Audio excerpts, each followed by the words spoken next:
किसान आगुआं वालों 13 अक्टूबर ਨੂੰ ਸੜਕਾਂ ਜਾਮ ਕਰਨ ਦਾ ਐਲਾਨ। ਦੁਪਹਿਰੇ 12 ਵਜੇ ਤੋਂ 3 ਵਜੇ ਤੱਕ ਕੀਤਾ ਜਾਵੇਗਾ ਪ੍ਰਦਰਸ਼ਨ। 14 ਅਕਤੂਬਰ ਨੂੰ ਮੀਟਿੰਗ ਕਰ ਤੈਅ ਕੀਤੀ ਜਾਵੇਗੀ ਅਗਲੀ ਰਣਨੀਤੀ। ਹਰਿਆਣਾ ਚੋਣਾਂ 'ਚ ਨਾਕਾਮੀ ਤੋਂ ਬਾਅਦ ਮਾਇਆਵਤੀ ਦਾ ਵੱਡਾ ਫੈਸਲਾ। ਹੁਣ ਖੇਤਰੀ ਪਾਰਟੀਆਂ ਨਾਲ ਗੱਠਜੋੜ ਨਹੀਂ ਕਰੇਗੀ ਬਸਪਾ। ਕਿਹਾ ਪੰਜਾਬ ਦੀਆਂ ਚੋਣਾਂ ਤੋਂ ਵੀ ਮਿਲੇ ਕੌੜੇ ਅਨੁਭਵ। सीएम भगवंत मान की गवर्नर गुलाब चंद कटारिया नाल मुलाकात। राज भवन च हुई मुलाकात दौरान सूबे के अहम मसलियां ते हुई चर्चा।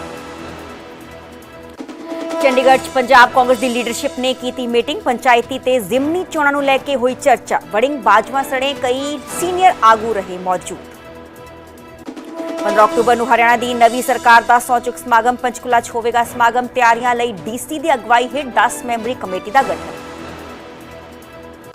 जम्मू कश्मीर नैशनल कॉन्फ्रेंस नूं आप दा समर्थन LG नूं सौंपिया समर्थन पत्र। डोडा तो आप दे महराज मलिक ने दर्ज की है जित।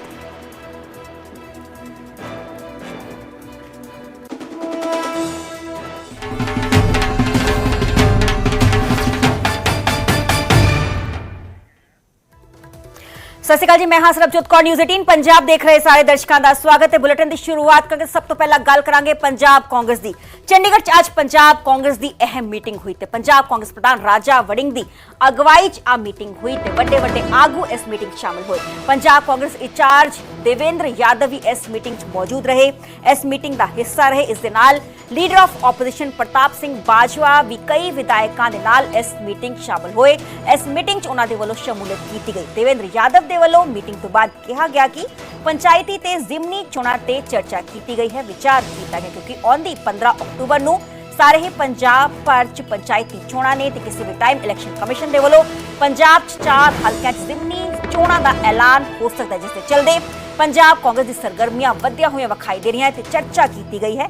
देवेंद्र यादव ने कहा कि संगठन की मजबूती नूं लैके चर्चा हुई है। पंजाब के मौजूदा सियासी हालातां नूं लैके भी मंथन किया गया है।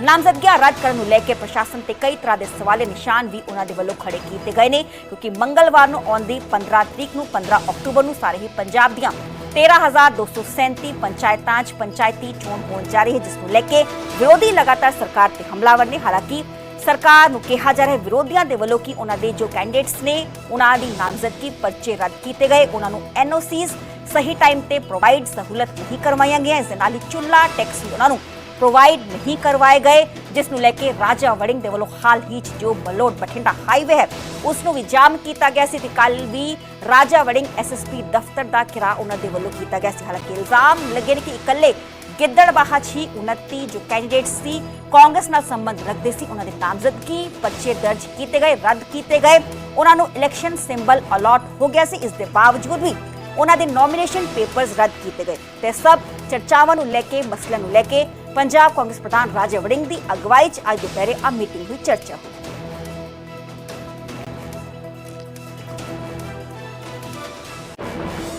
उनका एक तरीका है कि जहाँ पर भी हमारा संगठन होता है वहाँ पर जहाँ एक इंचार्ज होता है उसके साथ साथ सेक्रेटरीज भी नियुक्त किए जाते हैं।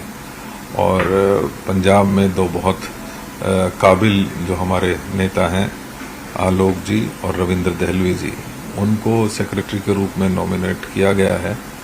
आज काफ़ी समय बाद, क्योंकि बीच में चुनाव रहे, अन्य व्यवस्था के चलते एक फॉर्मल इंट्रोडक्टरी मीटिंग नहीं हो पाई थी, आज वो हुई है। और इसमें हमने चर्चा की है कि भी आने वाले समय में किस तरीके से संगठन में काम किया जाए और कैसे संगठन को और मजबूत किया जा सके। बहुत सारे ऐसे इंसिडेंट सामने आए हैं जहाँ पर लोगों के पर्चे कैंसिल हुए हैं। ये लोकतंत्र के लिए अच्छी बात नहीं है और कांग्रेस चाहे उनके धरने में, प्रदर्शन में या कोर्ट में जाने में जो भी मदद कर सकती है वो हम मजबूती के साथ उनका पक्ष रखने का काम कर रहे हैं। ਆਪਾਂ ਪਾਏ ਵੇ ਸੀ ਆਪਣੇ ਰਿਟ ਪਟੀਸ਼ਨ, ਉਹ ਸੋਮਵਾਰ ਨੂੰ ਤਰੀਕ ਪਈ ਹੈ। ਸਾਨੂੰ ਪੂਰਨ ਉਮੀਦ ਹੈ ਕਿ ਫੈਸਲਾ ਸਾਡੇ ਹੱਕ ਵਿੱਚ ਹੋਏਗਾ। ਔਰ ਗਿੱਦੜਬਾਹ ਚ ਤਾਂ ਹਜੇ RO ਸਾਹਿਬਾਨ ਤੇ ਦੂਜੇ ਲੋਕਾਂ ਨੇ ਜੋ ਕੰਮ ਕੀਤਾ, ਫੋਰਜਰੀ ਹੋਈ ਉੱਥੇ ਡਾਕੂਮੈਂਟਸ ਦੇ ਨਾਲ 420 ਕਰਕੇ ਵਿਡਰਾਲ ਦੇ ਦਸਤਖਤ ਝੂਠੇ ਕਰਕੇ ਤੁਸੀਂ ਕਹਿੰਦੇ ਹੋ ਤੁਸੀਂ ਬਚੋਗੇ, ਬਿਲਕੁਲ ਨਹੀਂ ਬਚੋਗੇ। ਅਜੇ ਤਾਂ ਅਸੀਂ SDM ਦੀ, ਡਿਪਟੀ ਕਮਿਸ਼ਨਰ ਦੀ, RO ਸਾਹਿਬਾਨਾਂ ਦੀ ਡਾਇਰੀ ਨੰਬਰ ਲਵਾ ਲਿਆ ਹੈ, ਪੁਲਿਸ ਨੂੰ ਰਿਪੋਰਟ ਕੀਤੀ ਹੈ ਕਿ ਇਹਨਾਂ ਤੇ ਪਰਚਾ ਦਰਜ ਕਰਾਉਣਾ ਹੈ। ਇਸ ਤੋਂ ਬਾਅਦ 153 ਦੀ ਐਪਲੀਕੇਸ਼ਨ ਅੱਗੇ ਕੋਰਟ 'ਚ ਵੀ ਜਾਵਾਂਗੇ। ਕੁਝ ਪਿੰਡਾਂ 'ਚ ਪੰਚਾਇਤੀ ਚੋਣਾਂ ਤੇ ਹਾਈ ਕੋਰਟ ਦੀ ਰੋਕ ਦੇ ਮਾਮਲੇ 'ਚ ਹੁਣ ਪੰਜਾਬ ਦੇ ਏਜੀ ਗੁਰਮਿੰਦਰ ਸਿੰਘ ਦਾ ਇੱਕ ਵੱਡਾ ਬਿਆਨ ਸਟੇਟਮੈਂਟ ਸਾਹਮਣੇ ਆਈ ਹੈ। ਗੁਰਮਿੰਦਰ ਸਿੰਘ ਏਜੀ ਨੇ ਕਿਹਾ ਹੈ ਕਿ ਸਰਕਾਰ ਦਾ ਪੰਚਾਇਤੀ ਚੋਣਾਂ ਟਾਲਣ ਦਾ ਕੋਈ ਵੀ ਇਰਾਦਾ ਨਹੀਂ ਹੈ, ਕੋਈ ਵੀ ਪਲਾਨ ਨਹੀਂ ਹੈ। ਇਹਨਾਂ ਪਟੀਸ਼ਨਸ ਦੇ ਨਾਲ ਚੋਣਾਂ 'ਚ ਕੋਈ ਵੀ ਫਰਕ ਇਫੈਕਟ ਨਹੀਂ ਪਵੇਗਾ। ਸਾਰੇ ਕਾਨੂੰਨੀ ਪਹਿਲੂਆਂ ਤੇ ਸਾਡੀ ਨਜ਼ਰ ਹੈ। ਸਾਰੀਆਂ ਪਟੀਸ਼ਨਸ ਤੇ 14 ਅਕਤੂਬਰ ਨੂੰ ਸੁਣਵਾਈ ਲਈ ਅਰਜ਼ੀ ਅਸੀਂ ਦਾਖਲ ਕੀਤੀ ਹੈ। ਜ਼ਿਕਰ ਜੋ ਹੈ ਕਿ ਇੱਕ ਦਿਨ ਪਹਿਲਾਂ ਹੀ ਪੰਜਾਬ ਹਰਿਆਣਾ ਹਾਈ ਕੋਰਟ ਦੇ ਵੱਲੋਂ 270 ਪਟੀਸ਼ਨਸ ਦਾ ਨਿਪਟਾਰਾ ਕੀਤਾ ਗਿਆ ਸੀ। ਹਾਲਾਂਕਿ ਇਹਨਾਂ तमाम ਪਿੰਡਾਂ 'ਚ ਜਿੱਥੋਂ ਕਿ ਪੂਰੇ ਪਟੀਸ਼ਨਸ ਦਾਖਲ ਕੀਤੀਆਂ ਗਈਆਂ ਸੀ ਤੇ ਉਸ ਬਾਬਤ ਜੋ ਪੰਜਾਬ ਹਰਿਆਣਾ ਹਾਈ ਕੋਰਟ ਦੇ ਵੱਲੋਂ तमाम ਪੰਚਾਇਤਾਂ 'ਚ ਪਿੰਡਾਂ 'ਚ ਜੋ ਇਲੈਕਸ਼ਨ ਹੋਣੀ ਹੈ ਉਸ ਤੇ ਰੋਕ ਲਗਾਈ ਗਈ ਹੈ, ਸਟੇ ਲਗਾਈ ਗਈ ਹੈ। ਕੱਲ ਵੀ ਕੁਝ ਪਟੀਸ਼ਨਸ ਦਾ ਨਿਪਟਾਰਾ ਕੀਤਾ ਸੀ। ਮੋਗਾ, ਤਰਨਤਾਰਨ ਤੇ ਪਟਿਆਲਾ ਦੇ ਕੁਝ ਹੋਰ ਪਿੰਡਾਂ 'ਚ ਰੋਕ ਲਗਾ ਦਿੱਤੀ ਸੀ। ਹਾਲਾਂਕਿ ਜੋ ਹਾਈ ਕੋਰਟ ਦਾ ਕਹਿਣਾ ਸੀ ਕਿ ਇਸ ਪੂਰੇ ਮਾਮਲੇ ਨੂੰ ਲੈ ਕੇ ਹੁਣ ਸੁਣਵਾਈ 16 ਅਕਤੂਬਰ ਨੂੰ ਹੋਏਗੀ। ਜ਼ਿਕਰ ਜੋ ਹੈ ਕਿ 15 ਅਕਤੂਬਰ ਨੂੰ ਪੰਜਾਬ 'ਚ ਪੰਚਾਇਤੀ ਚੋਣਾਂ ਪੈਣੀਆਂ ਨੇ, ਵੋਟਾਂ ਪੈਣੀਆਂ ਨੇ ਤੇ ਹੁਣ ਏਜੀ ਦਾ ਕਹਿਣਾ ਹੈ ਕਿ ਅਸੀਂ ਅਪੀਲ ਕੀਤੀ ਹੈ ਕਿ ਅੱਜ ਜੋ ਸੁਣਵਾਈ ਹੈ ਅੱਜ 14 ਤਰੀਕ ਨੂੰ ਪੰਜਾਬ ਹਰਿਆਣਾ ਹਾਈ ਕੋਰਟ 'ਚ।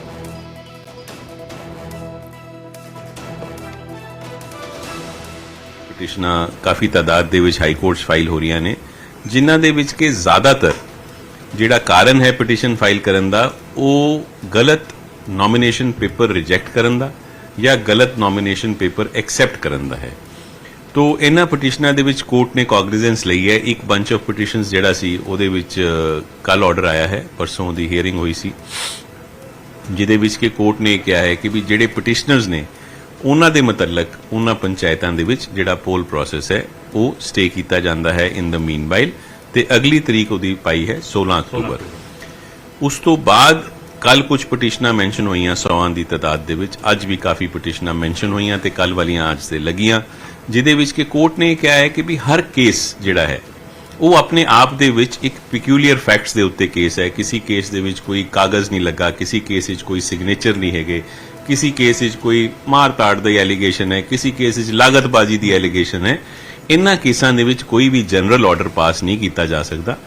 ਤਾਂ ਉਹਨਾਂ ਨੇ ਇਹ ਸਾਰੀਆਂ ਪਟੀਸ਼ਨਾਂ ਰਲਾ ਕੇ ਮੰਡੇ 14 ਤਰੀਕ ਤੇ ਰੱਖ ਦਿੱਤੀਆਂ ਹਨ, ਕਿਉਂਕਿ 15 ਤਰੀਕ ਦੀ ਪੋਲਿੰਗ ਹੈ ਤੇ 14 ਤਰੀਕ ਨੂੰ ਇਸ ਕੇਸ ਦੇ ਵਿੱਚ ਰਿਸਪੌਂਸ ਅਸੀਂ ਵੀ ਸੀਕ ਕਰਾਂਗੇ। ਸਰਕਾਰ ਦਾ ਪਰਪਸ ਇਹ ਹੈ ਕਿ ਵੀ ਜਿੱਥੇ ਤੱਕ ਹੋ ਸਕੇ ਇਹ ਇਲੈਕਸ਼ਨਾਂ ਦੇ ਵਿੱਚ ਜਿਹੜਾ ਪਬਲਿਕ ਦਾ ਕੌਨਫੀਡੈਂਸ ਹੈ ਉਹ ਮੇਨਟੇਨ ਹੋਣਾ ਚਾਹੀਦਾ ਹੈ।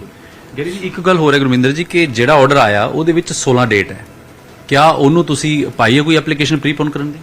ਹਾਂ, ਅਸੀਂ ਇਹ ਚਾਹੁੰਦੇ ਸੀ ਕਿ ਵੀ ਜਿਹੜੇ ਕੇਸਾਂ ਦੇ ਵਿੱਚ ਸਟੇ ਹੋਈ ਹੈ ਉਹ ਕੇਸ ਵੀ ਜੇ ਇਹਨਾਂ ਕੇਸਾਂ ਦੇ ਨਾਲ 14 ਨੂੰ ਸੁਣੇ ਜਾਣ ਤੇ ਪਬਲਿਕ ਦੇ ਮਾਈਂਡ ਦੇ ਵਿੱਚ ਪੰਚਾਇਤ ਇਲੈਕਸ਼ਨਾਂ ਨੂੰ ਲੈ ਕੇ ਇੱਕ ਕਲੈਰਿਟੀ ਹੋ ਜਾਏਗੀ।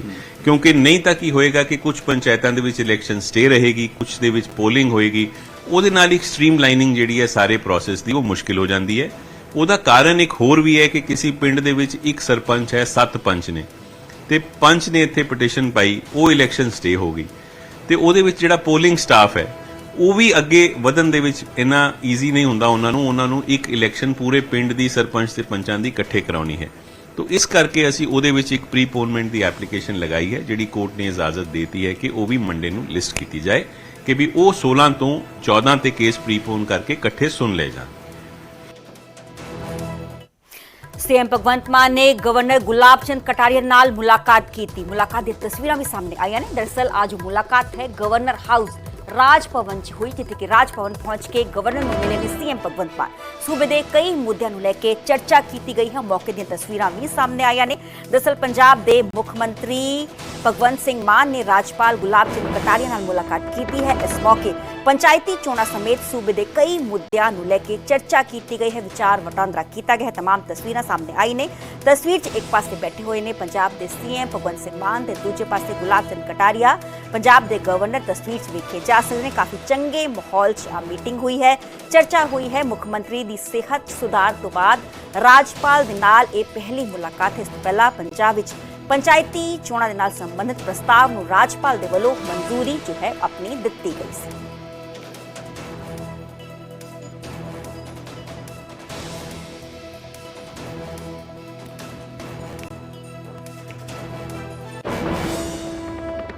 ਅੱਗੇ ਵਧਾਂਗੇ ਰੁਕਾਂਗੇ ਅਗਲੀ ਖਬਰ ਦਾ AGTF ਤੇ ਮੋਹਾਲੀ ਪੁਲਿਸ ਦੇ ਵੱਲੋਂ ਇੱਕ ਸਾਂਝਾ ਐਕਸ਼ਨ ਲਿਆ ਗਿਆ ਹੈ। 10 ਗੈਂਗਸਟਰ ਮੋਡਿਊਲ ਦਾ ਪਰਦਾਫਾਸ਼ ਕੀਤਾ ਹੈ ਤੇ ਰਾਜਸਥਾਨ ਦੇ 3 ਹਥਿਆਰ ਸਪਲਾਇਰਸ ਕਾਬੂ ਪੁਲਿਸ ਦੇ ਵੱਲੋਂ ਕੀਤੇ ਗਏ ਨੇ। ਨਵਜੋਤ ਸਿੰਘ ਉਰਫ ਜੋਟਾ ਨੂੰ ਵੀ ਕਾਬੂ ਪੁਲਿਸ ਦੇ ਵੱਲੋਂ ਕੀਤਾ ਗਿਆ। ਵਿਦੇਸ਼ 'ਚ ਬੈਠੇ ਗੈਂਗਸਟਰ ਪਵਿੱਤਰ ਤੇ ਮਨਜਿੰਦਰ ਦਾ ਸਾਥੀ ਹੈ ਜੋਟਾ ਤੇ ਮੁਲਜ਼ਮਾਂ ਦੇ ਕੋਲੋਂ 2 ਪਿਸਟਲ ਤੇ ਕਾਰਤੂਸ ਬਰਾਮਦ ਹੋਏ ਨੇ। ਤਸਵੀਰ ਤੁਸੀਂ ਵੇਖ ਪਾ ਰਹੇ ਹੋ ਕਿ ਕੁਝ ਬਰਾਮਦਗੀ ਪੁਲਿਸ ਦੇ ਵੱਲੋਂ ਐਂਟੀ ਗੈਂਗਸਟਰ ਟੈਸਕ ਟਾਸਕ ਫੋਰਸ ਦੇ ਵੱਲੋਂ ਕੀਤੀ ਗਈ ਹੈ। ਜੋਟਾ ਨੂੰ ਬੇਲ ਤੇ ਬਾਹਰ ਆਏ ਵਿਰੋਧੀ ਗੁੱਟ ਦੇ ਗੈਂਗਸਟਰ ਨੂੰ ਮਾਰਨ ਦਾ ਟਾਰਗੇਟ ਦਰਅਸਲ ਦਿੱਤਾ ਗਿਆ ਸੀ। ਰਾਜਸਥਾਨ ਦੇ ਨਾਲ ਸੰਬੰਧਿਤ ਹਥਿਆਰ ਸਪਲਾਇਰ ਦਾ ਕ੍ਰਿਮੀਨਲ ਰਿਕਾਰਡ ਹੈ, ਜਦਕਿ ਨਵਜੋਤ ਜੋਟਾ ਖਿਲਾਫ ਪਹਿਲਾਂ ਤੋਂ ਹੀ 21 ਮਾਮਲੇ ਦਰਜ ਨੇ। ਇੱਕ ਵੱਡੀ ਕਾਮਯਾਬੀ ਅਸੀਂ ਕਹਿ ਸਕਦੇ ਕਿ ਐਂਟੀ ਗੈਂਗਸਟਰ ਟਾਸਕ ਫੋਰਸ ਨੂੰ ਮਿਲੀ ਹੈ। ਮੋਹਾਲੀ ਪੁਲਿਸ ਦਾ ਇੱਕ ਸਾਂਝਾ ਐਕਸ਼ਨ ਨਜ਼ਰ ਆਇਆ ਜਿੱਥੇ ਕਿ ਗੈਂਗਸਟਰ ਮੋਡਿਊਲ ਦਾ ਪਰਦਾਫਾਸ਼ ਪੁਲਿਸ ਦੇ ਵੱਲੋਂ ਕੀਤਾ ਗਿਆ ਹੈ। ਰਾਜਸਥਾਨ ਦੇ 3 ਹਥਿਆਰ ਸਪਲਾਇਰ ਪੁਲਿਸ ਦੇ ਵੱਲੋਂ ਕਾਬੂ ਕੀਤੇ ਗਏ।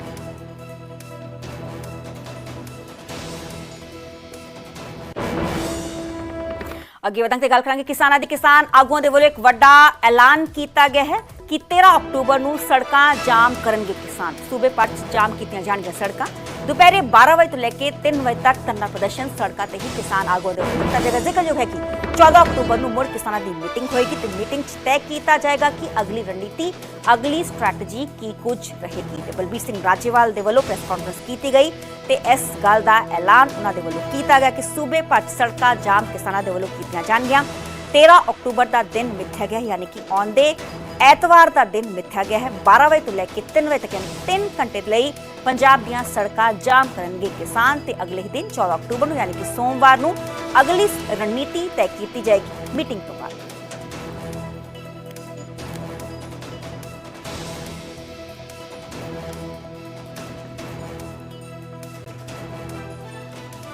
परसों दशहरे ते अगले दिन 12 ਤੋਂ 3 ਵਜੇ ਤੱਕ ਪਹਿਲੇ ਦਿਨ ਅਸੀਂ ਸਾਰੇ ਪੰਜਾਬ ਦਾ ਸੜਕੀ ਟ੍ਰੈਫਿਕ ਜਾਮ ਕਰਾਂਗੇ। ਸਾਡੀ ਅਪੀਲ ਹੈ ਪੰਜਾਬ ਦੇ ਲੋਕਾਂ ਨੂੰ, ਨਾ ਚਾਹੁੰਦੇ ਹੋਏ ਸਾਨੂੰ ਇਹ ਕਦਮ ਚੱਕਣਾ ਪੈ ਰਿਹਾ ਕਿਉਂਕਿ ਸਰਕਾਰਾਂ ਚਾਹੇ ਕੇਂਦਰ ਦੀ ਹੋਵੇ ਚਾਹੇ ਪੰਜਾਬ ਦੀ ਹੋਵੇ ਏਡੇ ਅਹਿਮ ਮੌਕੇ ਤੇ ਉਹ ਮਸਲੇ ਨੂੰ ਹੱਲ ਕਰਨ ਲਈ ਤਿਆਰ ਨਹੀਂ। ਮਜਬੂਰੀ ਬਸ ਸਾਨੂੰ ਲੋਕਾਂ ਨੂੰ ਇਹ ਕਸ਼ਟ ਦੇਣਾ ਪੈ ਰਿਹਾ। ਇਹਦੇ ਲਈ ਪਹਿਲਾਂ ਹੀ ਖਿਮਾ ਔਰ ਲੋਕਾਂ ਨੂੰ ਅਪੀਲ ਵੀ ਸਾਡਾ ਉਸ ਦਿਨ ਸਾਥ ਦਿਓ। 12 ਤੋਂ 3 ਵਜੇ ਤੱਕ ਸੜਕੀ ਆਵਾਜਾਈ ਠੱਪ ਰਹੇਗੀ। 14 ਤਾਰੀਖ ਨੂੰ ਸਾਰੇ ਪੰਜਾਬ ਦੀਆਂ ਜਿੰਨੀਆਂ ਵਪਾਰ ਮੰਡਲ ਨੇ, ਜਿੰਨੀਆਂ ਜਥੇਬੰਦੀਆਂ ਨੇ, ਇੰਡਸਟਰੀ ਦੀਆਂ ਨੇ, ਹੋਰ ਵੀ ਮਜ਼ਦੂਰ ਜਥੇਬੰਦੀਆਂ ਨੇ, ਉਹਨਾਂ ਦੇ ਨਾਲ ਇੱਕ ਸਾਂਝੀ ਮੀਟਿੰਗ ਇੱਥੇ ਹੀ ਕਿਸਾਨ ਭਵਨ ਵਿੱਚ ਹੋਏਗੀ। ਉਸ ਮੀਟਿੰਗ ਵਿੱਚ ਬਹੁਤ ਸਖਤ ਫੈਸਲਾ ਲੈਣ ਵਾਸਤੇ, ਅਗਲਾ ਕਦਮ ਚੁੱਕਣ ਵਾਸਤੇ ਡਿਸਾਈਡ ਕੀਤਾ ਜਾਏਗਾ। ਹਰਿਆਣਾ ਚੋਣਾਂ 'ਚ ਨਾਕਾਮੀ ਤੋਂ ਬਾਅਦ ਮਾਇਆਵਤੀ ਦੇ ਵੱਲੋਂ ਇੱਕ ਵੱਡਾ ਬਿਆਨ ਸਟੇਟਮੈਂਟ ਦਿੱਤੀ ਗਈ ਹੈ। ਇਨਫੈਕਟ ਇੱਕ ਵੱਡਾ ਫੈਸਲਾ ਮਾਇਆਵਤੀ ਨੇ ਲਿਆ ਹੈ ਤੇ ਹੁਣ ਖੇਤਰੀ ਪਾਰਟੀਆਂ ਦੇ ਨਾਲ ਅਸੀਂ ਗੱਠਜੋੜ ਅਲਾਇੰਸ ਨਹੀਂ ਕਰਾਂਗੇ, ਮਾਇਆਵਤੀ ਕਹਿੰਦੇ ਹੋਏ ਨਜ਼ਰ ਆਏ। ਮਾਇਆਵਤੀ ਨੇ ਖੁਦ ਪੰਜਾਬ ਦਾ ਵੀ ਜ਼ਿਕਰ ਕੀਤਾ। ਉਹਨਾਂ ਨੇ ਕਿਹਾ ਕਿ ਹਰਿਆਣਾ ਚੋਣਾਂ ਤੋਂ ਪਹਿਲਾਂ ਪੰਜਾਬ ਦੇ ਕੌੜੇ ਅਨੁਭਵ ਸਾਨੂੰ ਮਿਲੇ ਨੇ। ਗੱਠਜੋੜ ਅਲਾਇੰਸ ਨਾਲ ਪਾਰਟੀ ਨੂੰ ਕੋਈ ਵੀ ਫਾਇਦਾ ਨਹੀਂ ਹੋਇਆ। ਦੂਜੀ ਪਾਰਟੀਆਂ ਆਪਣਾ ਵੋਟ ਬੈਂਕ ਟ੍ਰਾਂਸਫਰ ਨਹੀਂ ਕਰਵਾ ਪਾਉਂਦੀਆਂ। ਭਾਜਪਾ ਕਾਂਗਰਸ ਤੇ ਇੰਡੀਆ ਗੱਠਜੋੜ ਤੋਂ ਦੂਰੀ ਲਗਾਤਾਰ ਬਰਕਰਾਰ ਰਹੇਗੀ ਤੇ ਸਵਾਰਥੀ ਲੀਡਰਾਂ ਨੂੰ ਜੋੜਨਾ ਸਾਡਾ ਮਕਸਦ ਨਹੀਂ ਹੈ। ਮਾਇਆਵਤੀ ਨੇ ਕਿਹਾ ਕਿ ਗੱਠਜੋੜ ਦੇ ਨਾਲ ਬੀਐਸਪੀ ਦਾ ਵੋਟ ਬੈਂਕ ਤਾਂ ਟ੍ਰਾਂਸਫਰ ਹੋ ਜਾਂਦਾ ਹੈ ਪਰ ਦੂਜੀ ਪਾਰਟੀਆਂ ਦਾ ਵੋਟ ਬੈਂਕ ਬਸਪਾ ਨੂੰ ਨਹੀਂ ਮਿਲ ਪਾਉਂਦਾ।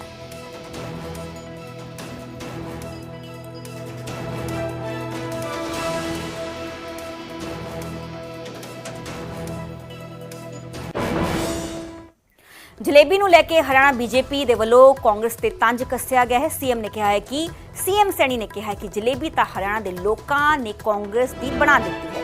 ਰਾਹੁਲ ਨੂੰ ਹਰਿਆਣਾ ਦੇ ਕਲਚਰ ਦੀ ਜਾਣਕਾਰੀ ਨਹੀਂ ਹੈ। ਸੀਐਮ ਨਾਇਬ ਸਿੰਘ ਸੈਣੀ ਨੇ ਕਿਹਾ ਹੈ ਕਿ ਲੋਕਾਂ ਨੇ ਕਾਂਗਰਸ ਦੀ ਹੀ ਜਲੇਬੀ ਬਣਾ ਦਿੱਤੀ। ਕਾਂਗਰਸ ਨੇ ਹੁਣ ਆਪਣਾ ਚੋਣ ਨਿਸ਼ਾਨ ਬਦਲ ਲੈਣਾ ਚਾਹੀਦਾ ਹੈ। ਪੰਜਾ ਛੱਡ ਹੁਣ ਜਲੇਬੀ ਨੂੰ ਆਪਣਾ ਚੋਣ ਨਿਸ਼ਾਨ ਬਣਾ ਲਵੋ। ਅਨਿਲ ਵਿਜ ਸਾਬਕਾ ਗ੍ਰਹਿ ਮੰਤਰੀ, ਉਹਨਾਂ ਦਾ ਬਿਆਨ ਸਟੇਟਮੈਂਟ ਸਾਹਮਣੇ ਆਈ ਹੈ। ਰਾਹੁਲ ਗਾਂਧੀ ਨੂੰ ਚੋਣ 'ਚ ਨਹੀਂ ਜਲੇਬੀ 'ਚ ਦਿਲਚਸਪੀ ਸੀ। ਕਿਤਨਾ ਕਿਤੇ ਤਿੱਖੇ ਤੰਜ ਕੱਸਦੇ ਹੋਏ ਜੋ ਬੀਜੇਪੀ ਦੇ ਆਗੂ ਨੇ ਨਾਇਬ ਸਿੰਘ ਸੈਣੀ ਜੈਸੀ ਗੱਲ ਕਰੀਏ ਜਾਂ ਫਿਰ ਅਨਿਲ ਵਿਜ ਜੋ ਕੱਸਦੇ ਹੋਏ ਨਜ਼ਰ ਆ ਰਹੇ।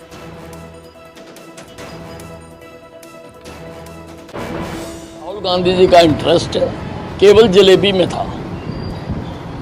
उनका कांग्रेस के चुनाव में कोई इंटरेस्ट नहीं था। वो तो जलेबी को महिमा मंडित करके चले गए और लोगों ने कांग्रेस की जलेबी बना दी। अब कांग्रेस को अपना चुनाव निशान भी बदल लेना चाहिए। अब पंजे को हटा के जलेबी रख लेना चाहिए। देखिए, जलेबी तो हरियाणा के लोगों ने कांग्रेस की बना दी है, और हमने पहले भी इस बात को लेकर के कहा है कि हमारे कल्चर है, हमारा जो अलग अलग खान पान का है। राहुल गांधी को तो उसके बारे में जानकारी नहीं है।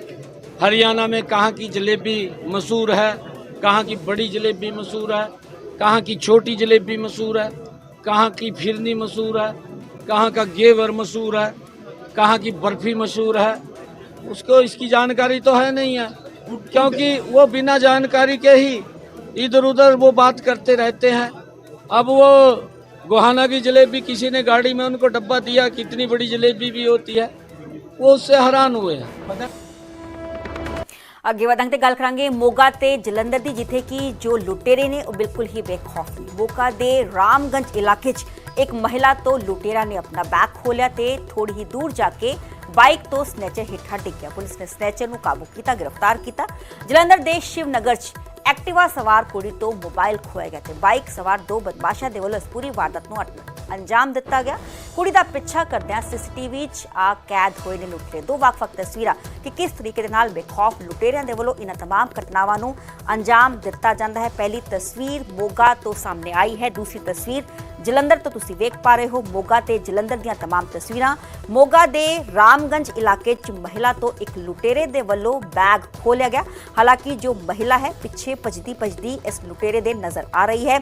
थोड़ी ही दूर जाके आज स्नैचर सी अपनी बाइक तो हेठा डिग गया। दूसरी तस्वीर है जलंधर की, जिथे कि जलंधर के शिव नगर इलाके एक्टिवा सवार कुड़ी तो ही मोबाइल जो है लुटेरियां दे वल्लों खोलिया गया। बाइक सवार दो बदमाशा ने इस पूरी घटना को अंजाम दिता ते फरार हो गए। हालांकि दोनों ही तस्वीरां सीसीटीवी घटनावां कैप्चर हो गई।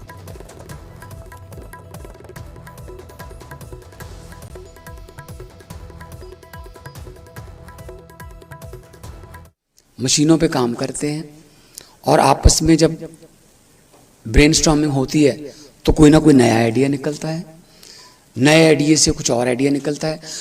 मशीनें बनाने वालों को ये फ़ायदा हो गया, वो अपनी लेटेस्ट मशीन, लेटेस्ट कंप्यूटर उनको दे देते हैं फ्री में कि इसको यूज़ करो। अगर उसमें कोई कमी है तो अभी लॉन्च किया नहीं होता वो मशीन को मार्केट में, तो वो कमी निकाल के लॉन्च करते हैं, बजाय इसके कि रिकॉल करनी पड़े वो कि इसमें ये कमी है।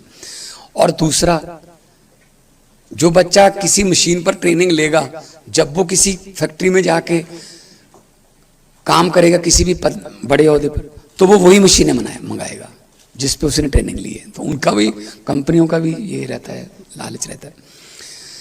ऐसे ही हमें यहाँ के करना चाहिए। मेकर स्पेस हमें एक शहर में नहीं, हमारे मतलब अगर 40 यूनिवर्सिटी हैं तो 4 तो कम से कम 10-10 यूनिवर्सिटियों को इकट्ठा करके, गवर्नमेंट के पास अपनी जगह है, जगह जगह पे हमारे पास लैंड पूलिंग है, ऐसा कुछ इकट्ठा करें। हम बहुत छोटे लेवल पे कर रहे हैं अभी, उसको बिजनेस ब्लास्टर बोलते हैं हम। स्कूलों में 5-5 बच्चों के छोटे छोटे ग्रुप बनाते हैं, 5-5 हज़ार रुपये हम देते हैं कि 25,000 में आप कुछ भी करो अपना अपना।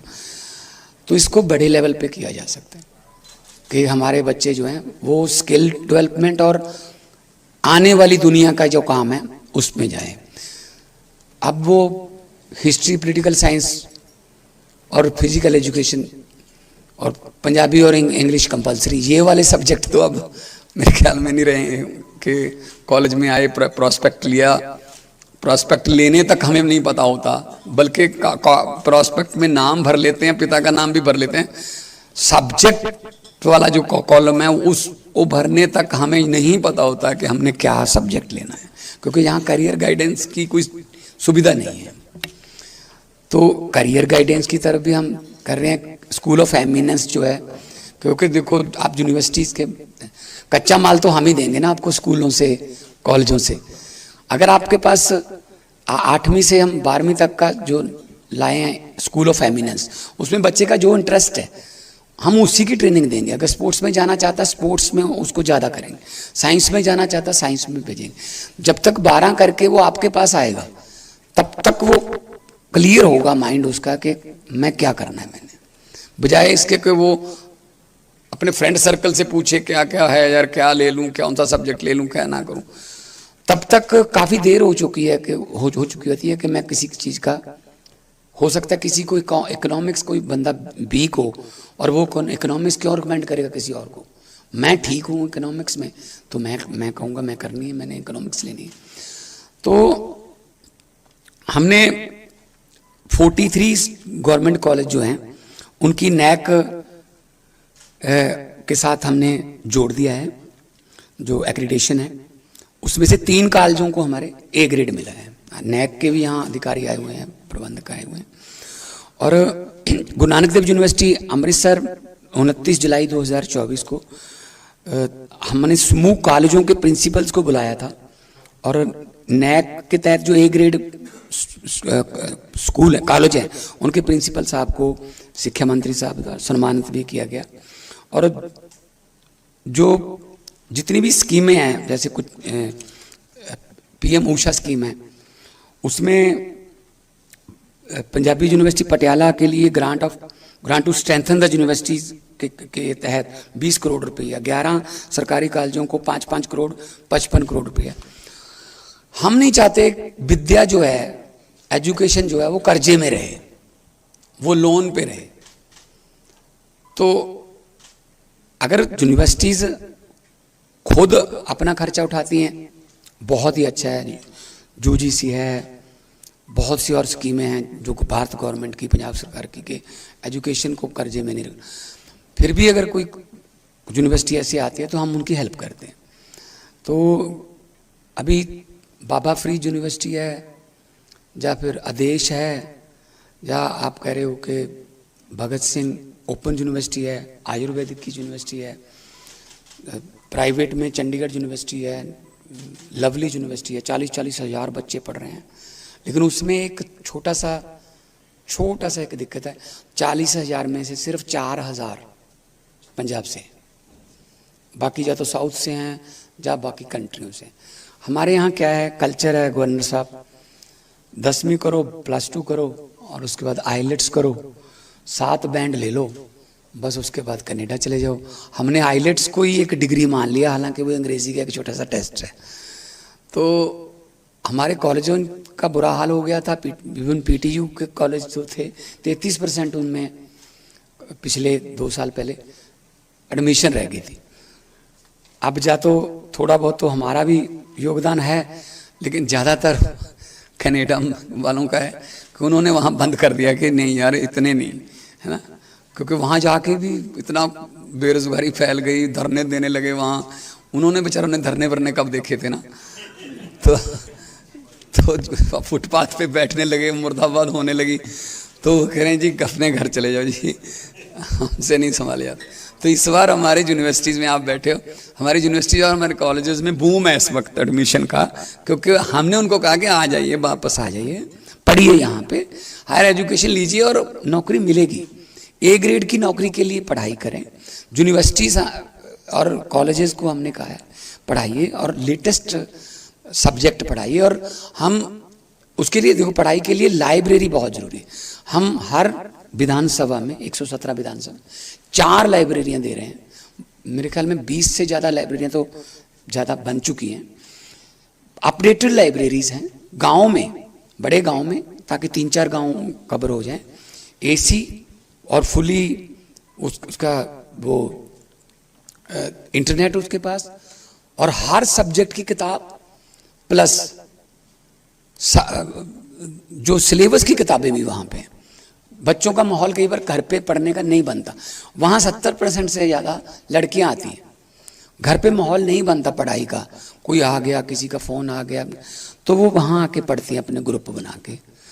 तो माहौल जितनी देर नहीं मिलेगा उतनी देर आप उम्मीद नहीं कर सकते कि बच्चा जो है वो अपनी एबिलिटी के मुताबिक काम करे या रिजल्ट दे। तो जितने भी जैसे PAU है, PAU का काफ़ी पिछले कई साल पहले से ठीक नहीं था चल रहा। तो हमने BC साहब जो अभी बैठे हैं, वहाँ पे बैठे, टिश्यू कल्चर के दुनिया में माने हुए साइंटिस्ट हैं, तो इनको जिम्मेदारी दी वही यूनिवर्सिटी आज नए नई खोजें कर रही है। पहले PAU से तनख्वाहें पूरी नहीं हो रही थी, अपना खर्चा नहीं उठा रहे थे। अब नई नई, चाहे वो PR 126 है, चाहे वो अभी मूंगी का एक नया बीज निकला है, अभी 2-3 पेस्टिसाइड हमने बैन किए हैं, क्योंकि एग्रेरियन स्टेट है तो एग्रीकल्चर यूनिवर्सिटी है हमारे पास, तो उसका फ़ायदा लेना चाहिए। और मेले लगते हैं, अब तो मेला पहले तो सिर्फ यूनिवर्सिटी में ही होता था, अब हमने उसको हर डिस्ट्रिक्ट में ले गए हैं कि लोगों को एक जगह पे ना आना पड़े, वहाँ भी मेला लगा लो, ताकि कुछ नए, अभी पराली की जो है समस्या है और क्रॉप डाइवर्सिफिकेशन की समस्या है। तो ये आजकल देखो हर चीज़ साइंस से जुड़ गई है। हर फसल को बीजने के भी 3-3, 4-4 तरीके आ गए। आप उसको डायरेक्ट बीजोगे, आप उसको पहले पानी दे के फिर बीजोगे, आप उसको पानी में स्विंग करोगे। हर फसल के बीजने के 3-3 तरीके, स्प्रे करने के 3-3 तरीके, खाद डालने के 3-3 तरीके। ड्रोन से खाद डलने लगी है, अच्छी बात है, एक जैसी डलती है, और हाथ से जो है वो शायद पैचेस में चली जाती है। तो साइंस के बिना, AI के बिना नहीं चल सकता। हम 4 डिपार्टमेंट को AI के साथ अटैच कर रहे हैं, agriculture, education, finance and policy, ताकि हमें अपडेटेड इंफॉर्मेशन मिले। मैं एक आपको गवर्नर साहब छोटी सी बात बताता हूँ। हमने मैनुअली सड़कों का सर्वे करवाया कि कितनी सड़कों में गड्ढे हैं और कितना उसका खर्चा होगा। तो 60,000 किलोमीटर गांव की सड़कें। तो उन्होंने कहा जी इतने 1000 किलोमीटर सड़कों का हमने मैनुअली किया है, इतने गड्ढे हैं, इतनी बजरी और इतना वो लग के इसका बजट इतना बनेगा। हमने AI का सहारा लिया। एक गाड़ी में एक लेज़र रख दिया उन्होंने, उसकी डिग्गी खोल दी, एक सामने लेज़र लगा दिया, कहते बस इसको सड़क पे चलाते जाओ, ये लेज़र अपने आप उनको रिकॉर्ड करता जाएगा। कंप्यूटर उसमें लगाओ, आपको हैरानी होगी जब AI का रिजल्ट आया लेज़र वाला। लगभग 4000 किलोमीटर तो ऐसी सड़कें थी जो है ही नहीं। मतलब मेरे गांव से पास के गांव को 3.25 किलोमीटर है, उसको 6 लिख दिया। अब 6 की रिपेयर होगी ना, अब रिपेयर तो होगी, पैसा तो 6 का जारी किया जाएगा। 1.5 किलोमीटर सड़क वो जो है ही नहीं बढ़ गई। ऐसे ऐसे करके 3000 किलोमीटर ऐसी सड़कें जो है ही नहीं, लेकिन उनका रिपेयर का पैसा मांगा जा रहा, और 60% बजट कम हो गया सर। तो हमने कहा यार ये तो मतलब कमाल है, कब से चल रहा होगा ये। तो AI जो आएगी उससे ये पारदर्शिता बढ़ेगी, और ये चीज़ें, ये नहीं है कि AI आएगी जी वही वाली जो पहले कंप्यूटर के समय फैलती थी ना बातें कि जी कंप्यूटर आ गया तो बंदे बेले हो जाएंगे, तो जी नौकरी नहीं मिलेगी किसी को, जो खा जाएगा। अब आज कंप्यूटर वाले नहीं मिल रहे जो कंप्यूटर चलाना जानते हो, ठीक है ना। तो ऐसा नहीं होता, दुनिया की हर नई चीज़ का विरोध होता है। दुनिया की पहली रेलगाड़ी और पहले जहाज का भी विरोध हुआ था कि ऐसे कैसे उड़ेंगे हवा में, ऐसे कैसे गार्डर पे चल सकते हैं लोहे के। आज उनके जो ग्रेट ग्रेट ग्रेट ग्रैंडसन्स हैं जो आज जिंदा हैं, जिन्होंने विरोध किया था, उनके ग्रेट ग्रेट ग्रैंडसन, उनको टिकटें नहीं मिलती होंगी। तो हर चीज़ का विरोध होता है, कोई बात नहीं। AI आएगी तो बहुत ही, हाँ उसका जो बैड पार्ट है वो भी आएगा साथ में ही। जैसे सोशल मीडिया के दोनों हैं, सोशल मीडिया अच्छा भी है, सोशल मीडिया अफवाहें भी फैलाता है। तो हमने अच्छी चीज़ को चुनना है। तो AI से बहुत चेंज हो जाएगा, और आप भी AI के लिए ट्राई करो अपने अपने अदारे में, एक डिपार्टमेंट बनाओ। मैं गया था दो यूनिवर्सिटीज़ में, चंडीगढ़ यूनिवर्सिटी में गया था, मैं लवली में गया था, वहाँ ड्रोन टेक्नोलॉजी पर काम चल रहा है। मुझे दिखाया, लड़के बच्चे ड्रोन बना रहे हैं और एंटी ड्रोन का भी करवा रहे हैं। कह रहे हैं जी जो उधर से आते हैं हम उनको गिराते हैं, गोली मार के गिराते हैं जब कैसे भी, लेकिन अगर हम उनको वहाँ से उड़ने ही ना दें, हम ऐसा एक सिस्टम क्रिएट कर लें कि ऐसी तरंगे हम छोड़ें कि उधर से पाकिस्तान से वो उड़े ही ना, कि जी उन्होंने तो एंटी ड्रोन सिस्टम लगा रखा है, जैसे एंटी मिसाइल सिस्टम लगता है, जहाँ हमारी सिक्योरिटी में जैमर चलते हैं, वो मोबाइल फ़ोन बंद कर देते हैं सारे, किसी का भी मोबाइल फ़ोन नहीं चलता। तो ये चीज़ें हमें आने वाले दिनों में करनी पड़ेंगी कि MBD किताबों से या जो लिखा है, या नंबरों से हम जज नहीं कर सकते बच्चों को उनकी एबिलिटी से जज करो कि वो करना क्या चाहता है। अमेरिका में जो सबसे पहली आईडी अगर आपकी पूछी जाती है वो है कि आप कौन सी यूनिवर्सिटी से रिलेटेड हो, कौन सी यूनिवर्सिटी से पढ़ के, मतलब यूनिवर्सिटी वहाँ का एक क्राइटेरिया है आपकी IQ चेक करने का। तो हमारे यहाँ भी बहुत बड़े बड़े नामी, पैक का बहुत बड़ा नाम है,